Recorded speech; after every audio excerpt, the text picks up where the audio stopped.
A very warm welcome, and I realize I'm the party crasher because the party is in full swing.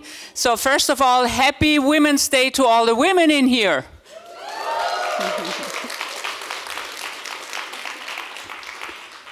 Usually at this point in the program it says opening words by the Dean, but today is really opening words by Barbara Stöttinger as a woman. And therefore I want to share a few personal remarks in welcoming you all to this great event and to an amazing program that lies ahead of us and lots of networking. So in terms of personal words, I'm not sure who of you came with the subway today, but Wiener Linien has a tradition of putting some slogans on their signage, and it said, Frauen auf allen Linien, so women across all lines. And when I was standing there in the subway, next to me was a little girl with her mom, and you clearly could see that she just started to learn how to read, and she read the sign and said, Frauen auf allen Linien, and she had a big question mark behind this slogan. And probably her question mark was a different one from mine. Her question mark was, what does it mean? And did I read it correctly? My question mark was more about, is there a question mark when we talk about women across all lines? And this question mark always comes up around this time of the year, particularly on that date when we have a press calling and saying, okay, what's the state of women in leadership in Austria, wherever?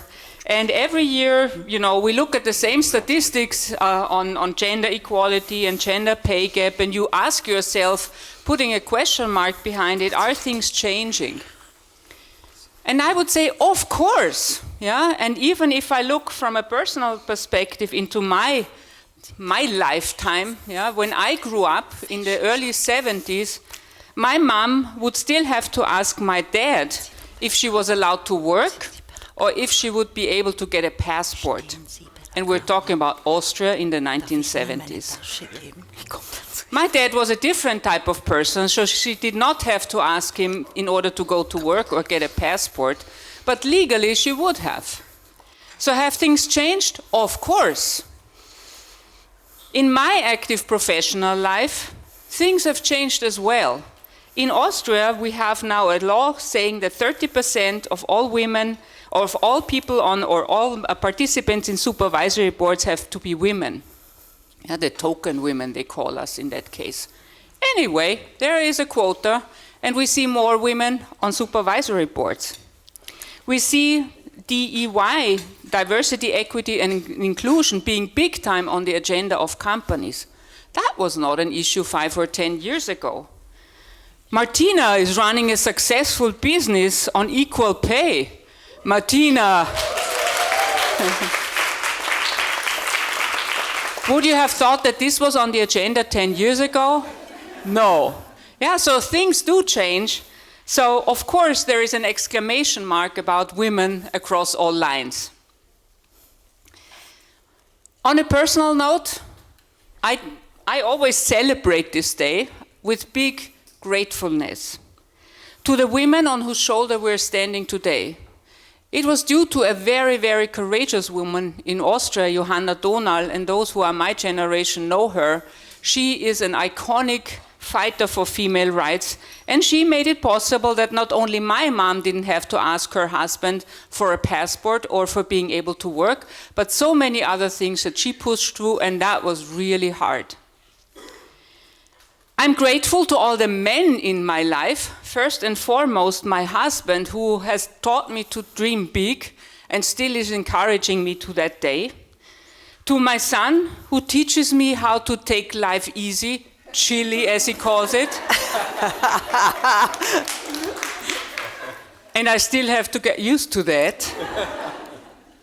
To all the new men in my life that I also see here today, first and foremost, Dean Jamie Prankert from the Carlson School of Management, here for the first time. He's my most recent acquisition from 5 minutes ago. I see Steve Parente, I see many of our new Global EMBA students, I see some of our Global EMBA alumni, many others are here for us today, yeah, and it's without all these men, our life would be even more challenging. So thanks to all of you for being here as well today.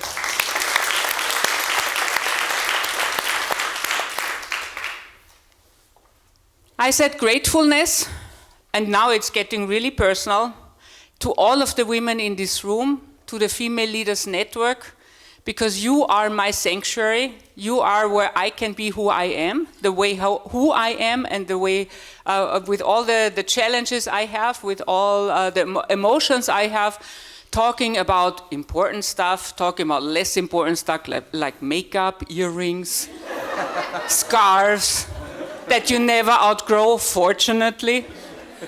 So you are my sanctuary whenever my life is getting tough, and I want to say a big thank you to all of you as well.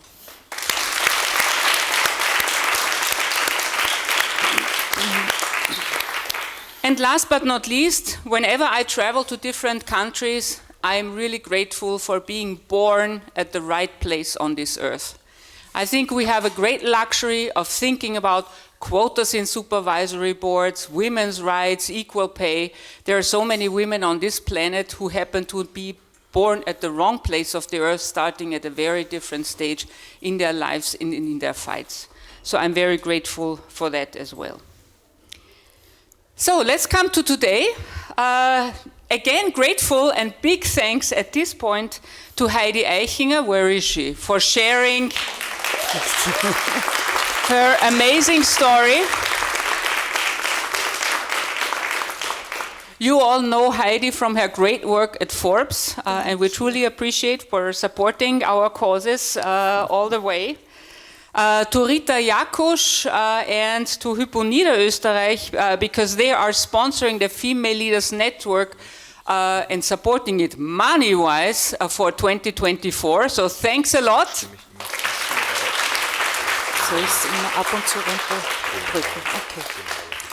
To the Female Leaders Network, where I see so many of you here today, for making this event happen, so many events happening, and really being a great community for all of us to come back. That's an applause. We need to celebrate ourselves. And last but not least, to the great women of the VIU Executive Academy. Woohoo! For all their hard work and support for all of our causes. Yeah, women across all lines. Why would I even think about putting a question mark behind it? I wish us a great day and happy International Women's Day.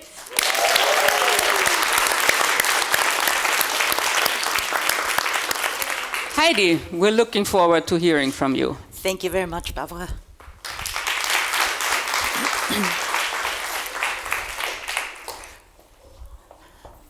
Good morning, ladies and gentlemen.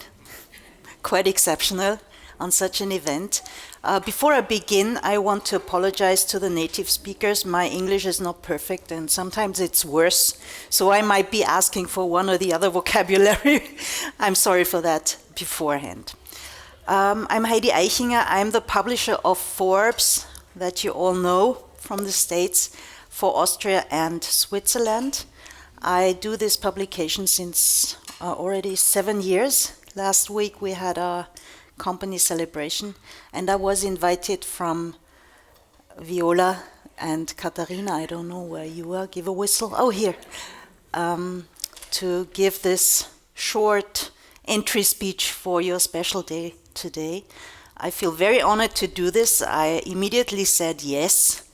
VU Executive Academy is a partner, a long-time partner, I have to say, a very close one, and I'm very happy to give a little bit back today. So I was invited because Katharina especially had also a speech on our event at the Women's Summit last year in November, and I was able to open the Women's Summit last year for the first time since 2019.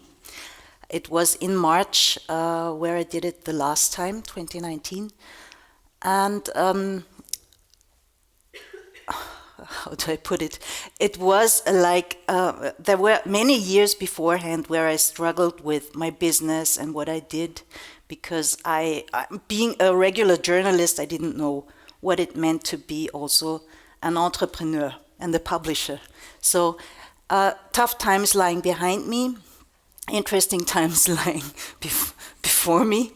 And I opened the summit and went to a business trip where I had to go to Israel, first to Tel Aviv, and afterwards to Cannes, where I was invited from the company Chopard, the main sponsor of the Cannes Film Festival, to interview Caroline Schäufele, who is the CEO. And I said, good occasion, yes, I will go. And Caroline asked me to join a fancy-pantsy rooftop party the evening before, because she said, you've never been to the Croisette, you have to look at this and all the stars and meet them.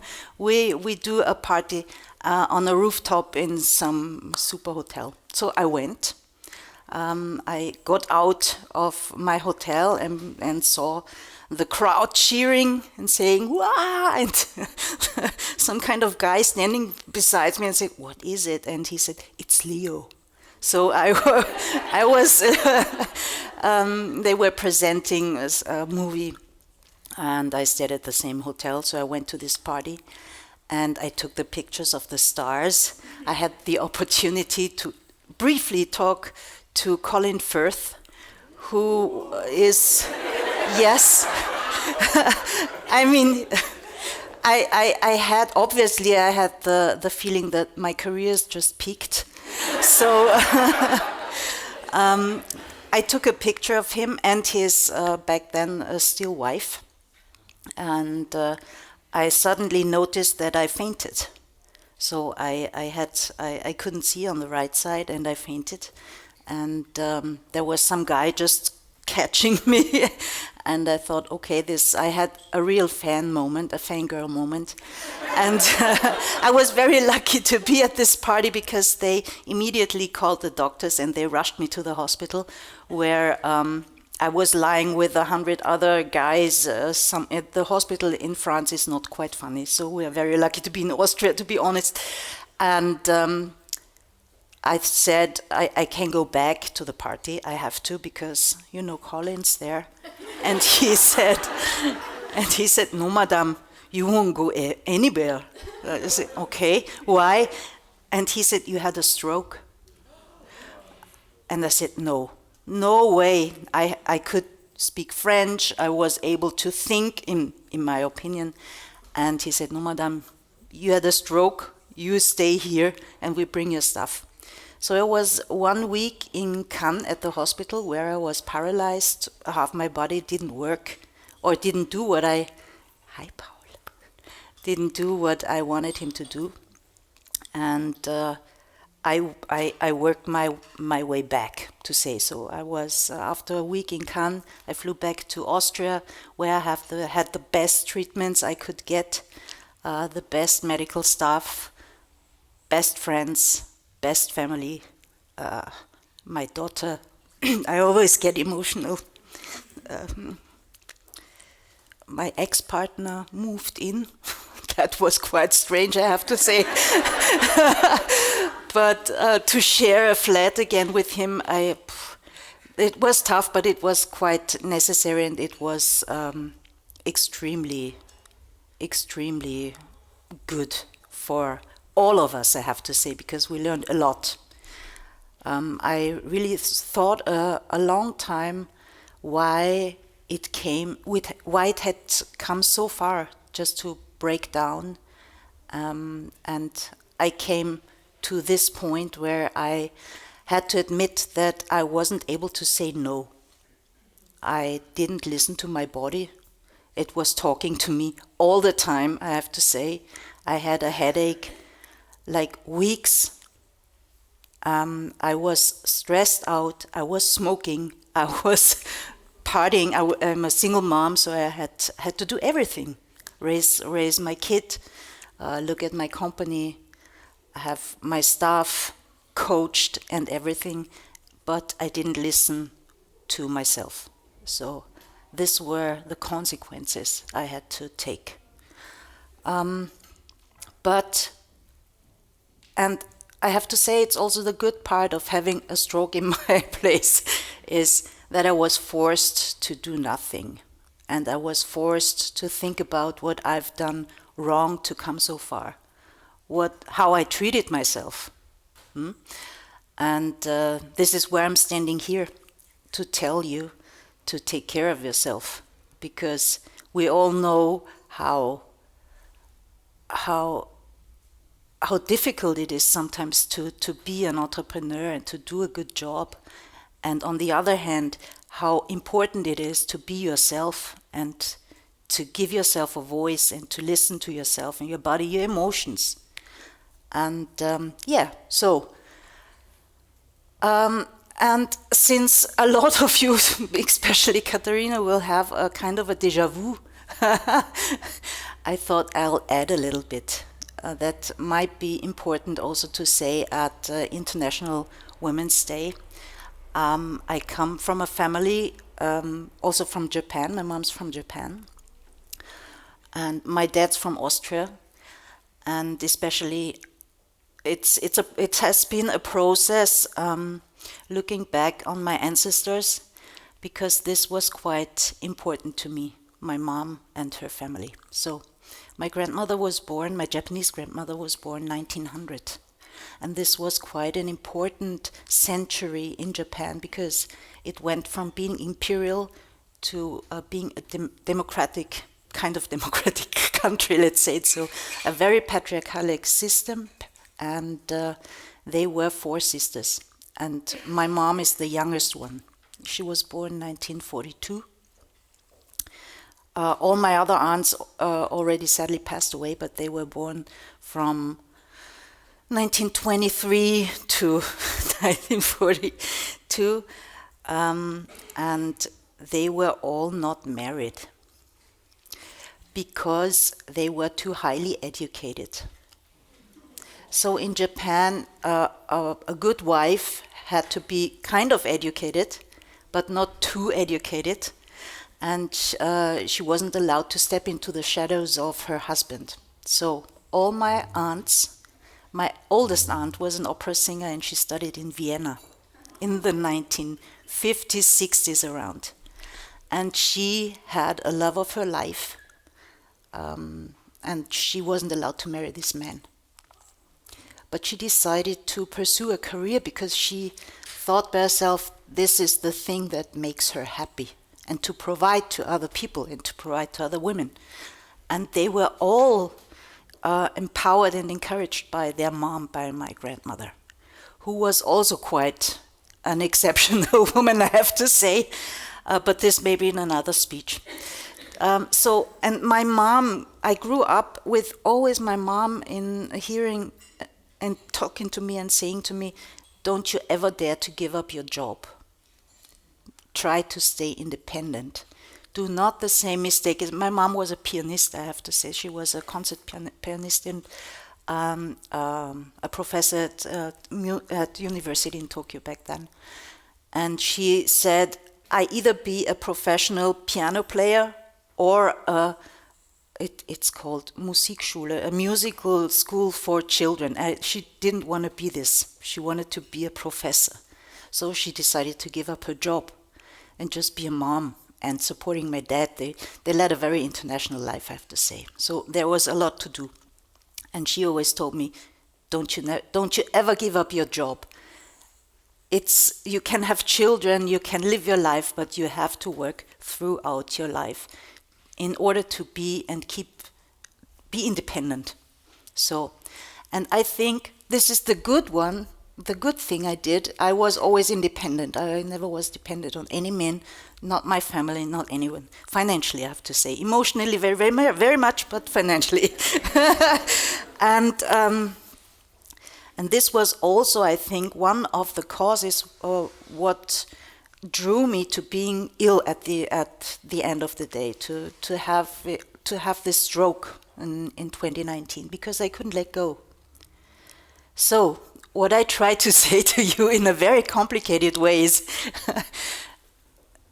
try to pursue your dreams. Don't overdo it, but because sometimes it's more important to let go and to not always control the things you do, and try to enjoy your life.